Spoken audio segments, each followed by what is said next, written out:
হজ ইসলামের 5টি স্তম্ভের একটি।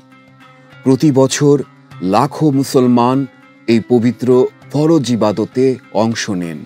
কিন্তু আপনি কি জানেন, কিছু ভুল আচরণ বা অবহেলার কারণে আপনার হজই বাতিল হয়ে যেতে পারে?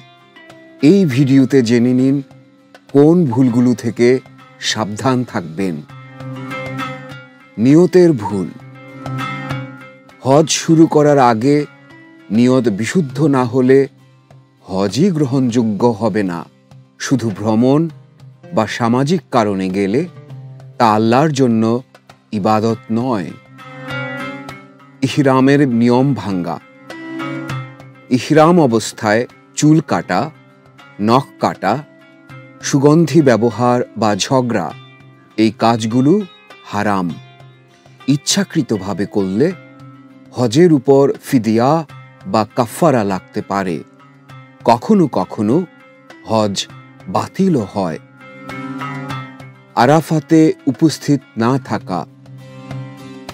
আরাফার দিন সূর্য ডোবার আগে সেখানে উপস্থিত না হলে হজ শুদ্ধ হয় না। এটি হজের মূল রুকন। একটি মুহূর্ত মিস করা মানে হজ বাতিল। অনৈতিক আচরণ বা ঝগড়া বিবাদ। কোরআনে বলা হয়েছে, হজের সময় অশ্লীলতা, পাপ এবং ঝগড়া নেই। আপনি যদি এইসব আচরণে জড়িয়ে পড়েন, তাহলে হজের আত্মিক মূল উদ্দেশ্যই নষ্ট হয়ে যায়। তাওয়াফ বা সাই ভুলভাবে করা। তাওয়াফের নিয়ম বা সংখ্যায় ভুল হলে তা পুনরায় না করলে হজ বাতিল হতে পারে। অনেকে ভিড় এড়াতে শর্টকাট করেন, যা গ্রহণযোগ্য নয়। সাইতে সাফা মারোয়া ভুল দিক দিয়ে শুরু করাও সাধারণ ভুল। বিদায় তাওয়াফ, তাওয়াফে বিদা না করা। হজ শেষে মক্কা ছাড়ার আগে তাওয়াফে বিদা ফরজ। অনেকে এটি না করে চলে যান, যা হজের ফরজ বাদ দেওয়ার সমান।